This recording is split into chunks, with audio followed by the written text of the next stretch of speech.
Hi, my name is Erica Yoss, and I'm the K-12 Science and Environmental Ed Coordinator. As you know, I've been to the board a few times in the last year and a half to update you on the high school science curriculum and design process.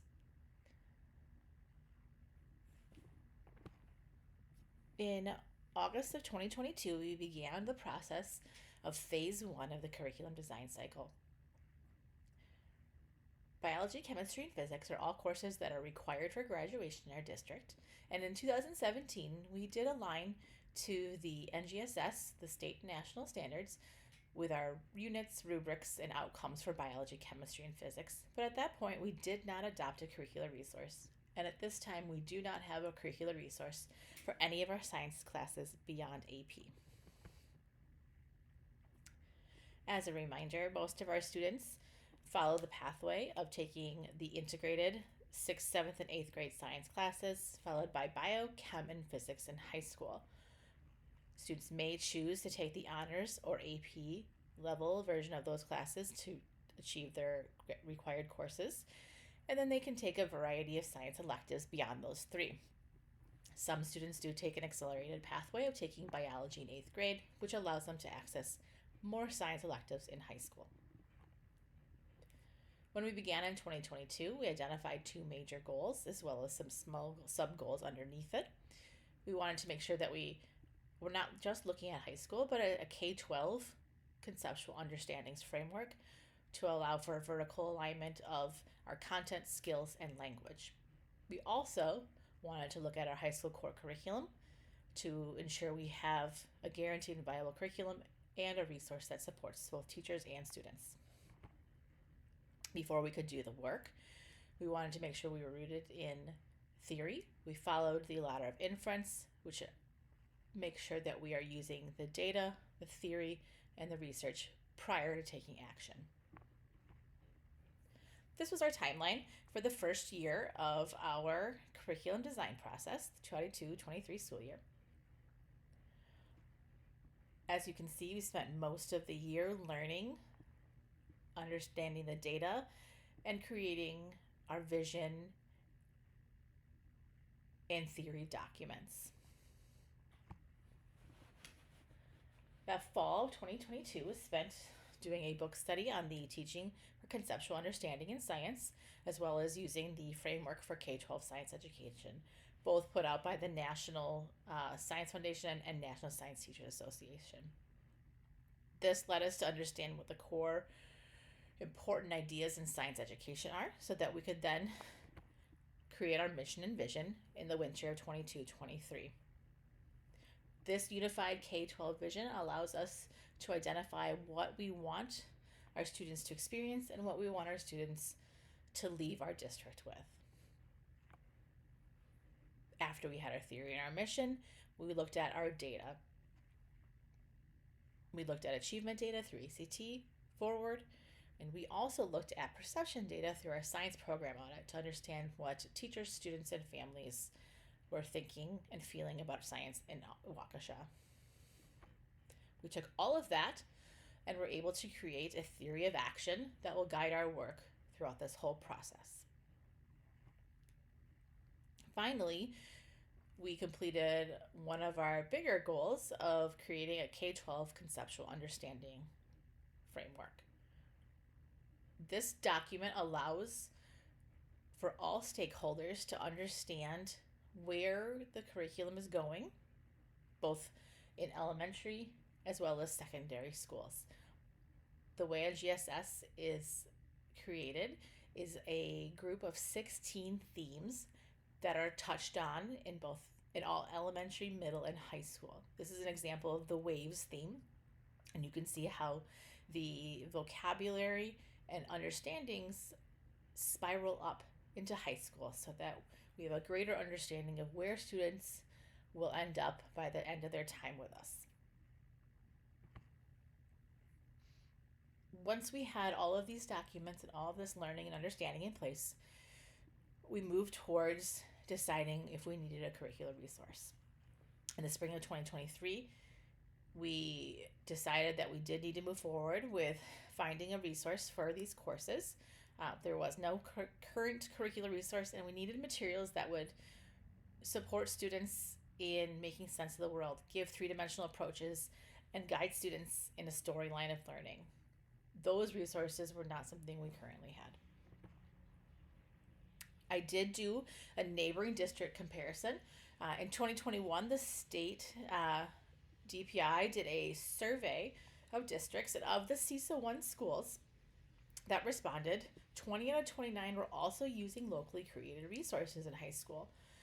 That meant they were in the same position of us, of currently looking for resources to meet the needs of the NGSS. Of the districts that were using resources, Project Lead the Way, HMH, and McGraw Hill were the most commonly reported resources.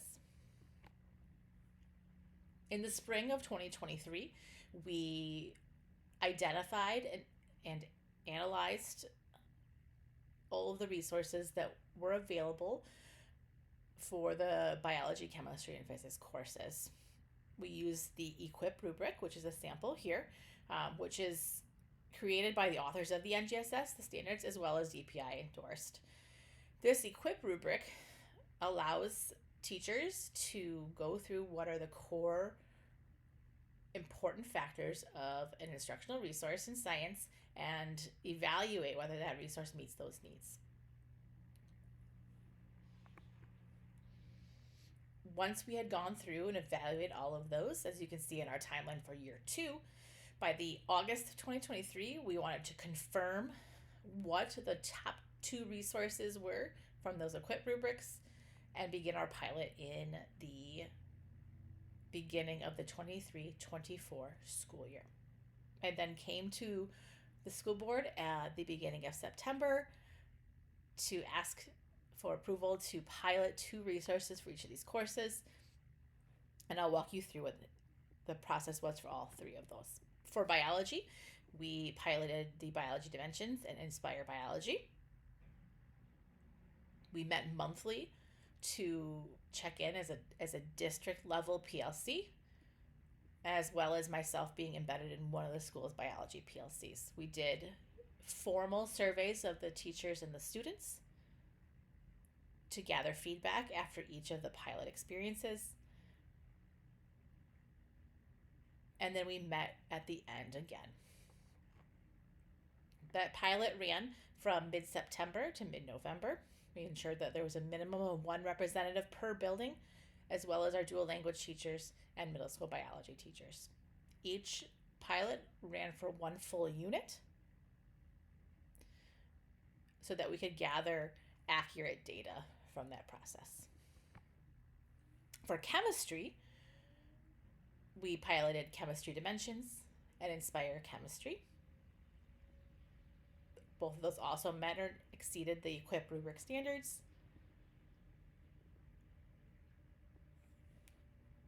The pilot process for that was from early September to the end of October. Again, 1 representative per building, as well as the dual language teachers. 1 unit for each of those resources, again, for a fair evaluation. We met monthly for our district level PLCs, and I was embedded in one of the school's chemistry PLCs as well. We did the formal surveys after each of the pilot processes for the teachers and students to gather our data.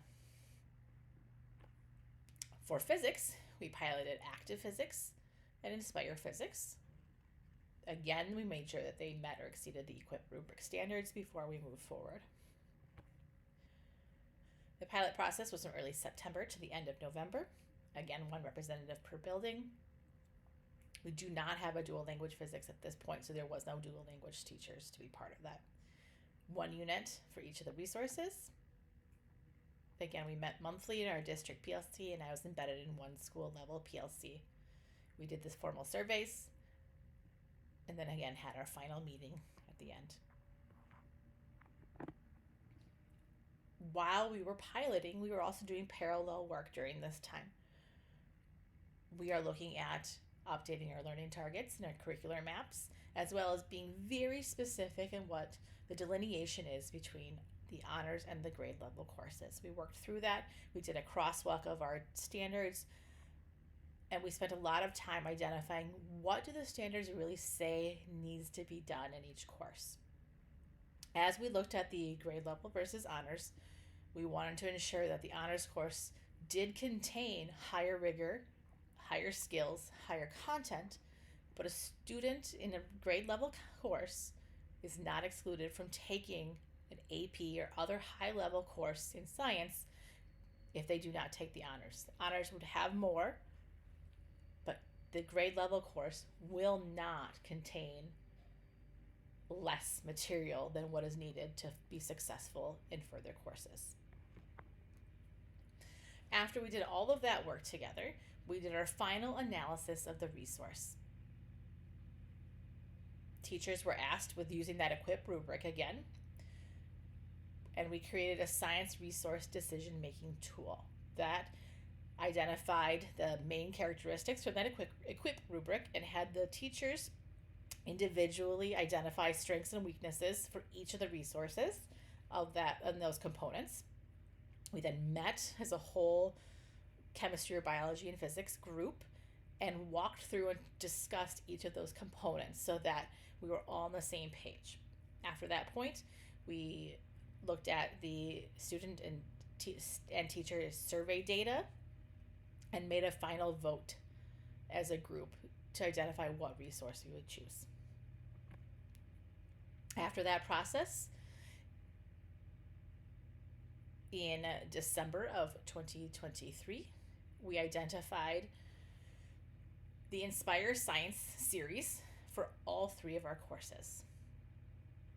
So biology and honors biology, chemistry and honors chemistry, and physics will all be using the Inspire Science series. AP Physics has its own resource that is recommended through a College Board.